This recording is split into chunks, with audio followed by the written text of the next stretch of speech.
We've had a look at where conflict comes from, this entrenchment in a partial view of what is actually a unified whole. But why is it there at all? What is the purpose of conflict? Why do we live in this dualistic, contesting state?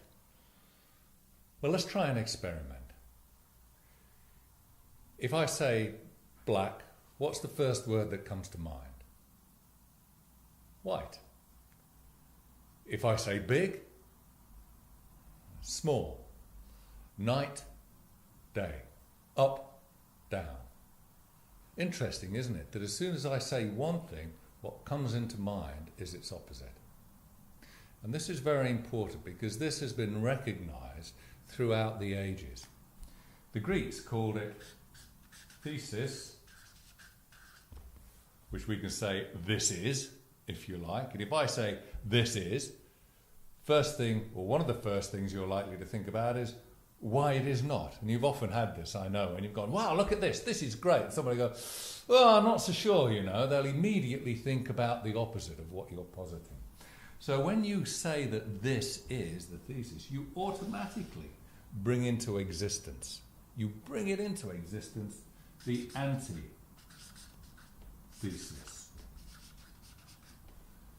You posit one thing, you bring into existence the opposite. Just as when I say black, I bring into your mind white.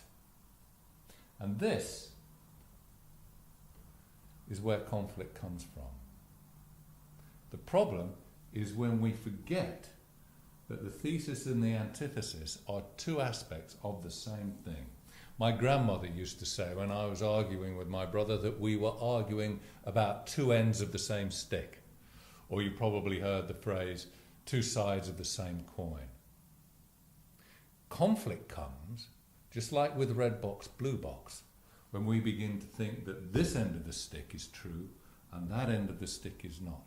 When we break the joint in the middle. And this is very important. If we can remember that it's not this or not this, the thesis, the antithesis, not, if you like, in scientific terms, the positive and the negative, but it is actually what is in the middle that is important, what unifies those two, then we can begin to resolve conflict. So, why is conflict important? What is its purpose? Well, Jung, you remember the psychologist and anthropologist, he says that conflict is necessary, opposites are necessary, for the articulation of unity. And if you think about it, all creativity, all progress comes from two opposites. When you go, there's something different here, and you explore that and you find a new unity. If you think of a team that comes together, you bring it together a disparate group of people. If you think of it at work, you've got people from different divisions sitting in that project team. The reason they're there is not so everybody agrees instantly, but so that each can bring their different viewpoint to give a clearer idea on the whole, on the greater perspective of the issue in discussion. So we say that it is never either or, it is always and. And when we find ourselves thinking it's this or that, then it's useful to remember, what is the and in the middle that joins these two together? And we're going to take a look at that in a moment.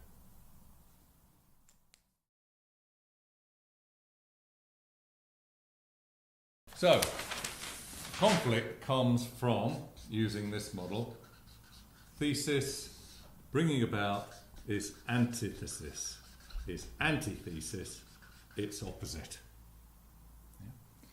That means that these are two different aspects on the same thing in the middle. Let me ask you, how do you handle conflict now? Think of the last time you had a conflict, at work or at home. What strategies do you use to handle conflict? And I know you can give me all the sort of handling conflict stuff. Well, I stop and I listen to the other person's point of view, and well, that's great. How often do you do that, particularly when it's something that's important to you? So I want you to think about how you really handle conflict, or don't, as the case may be.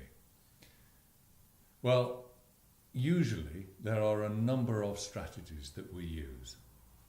We compromise. Well, okay, look, I'll give you 50% of what you want if you give me 50% of what I want.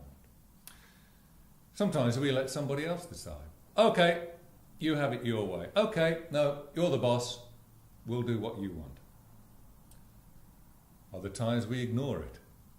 Conflict? No, everything's fine. It's wonderful. Never felt better in my life.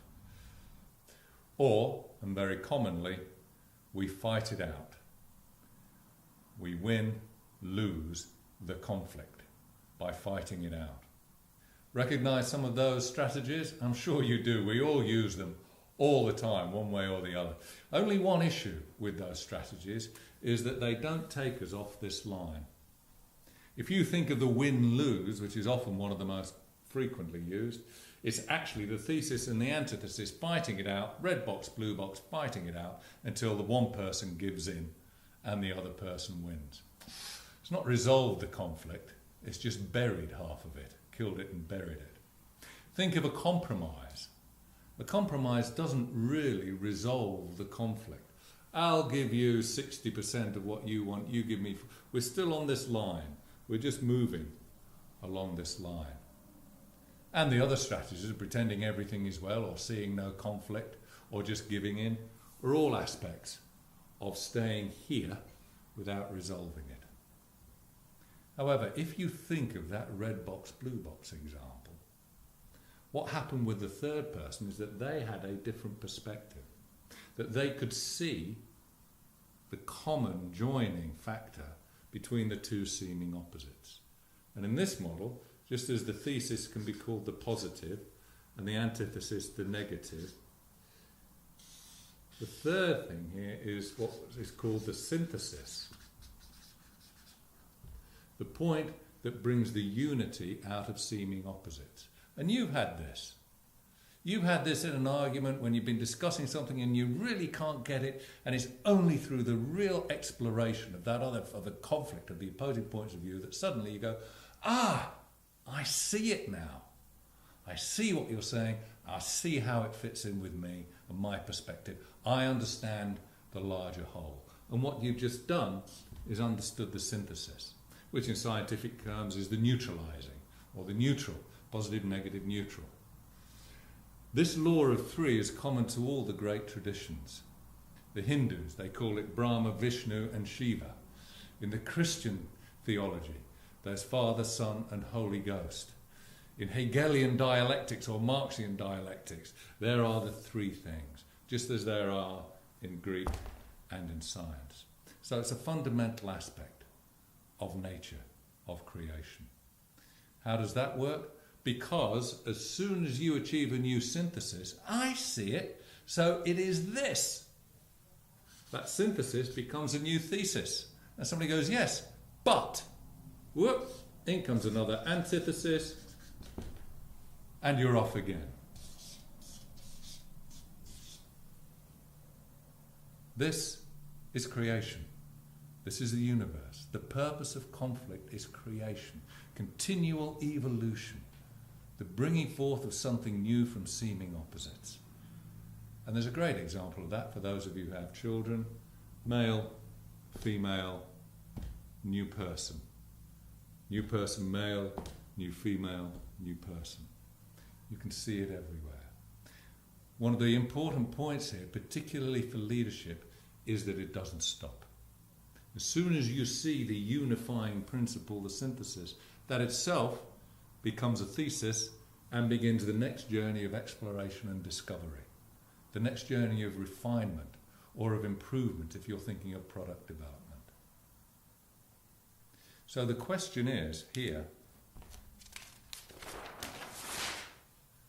if I am stuck on this line,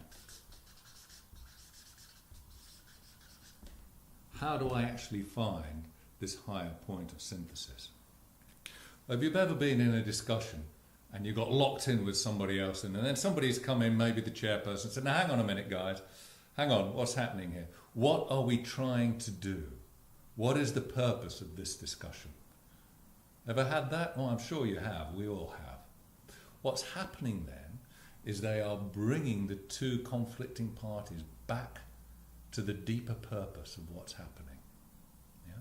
So in order to move up to the synthesis, you have to let go of your entrenched position and move down to remind yourself of the common purpose.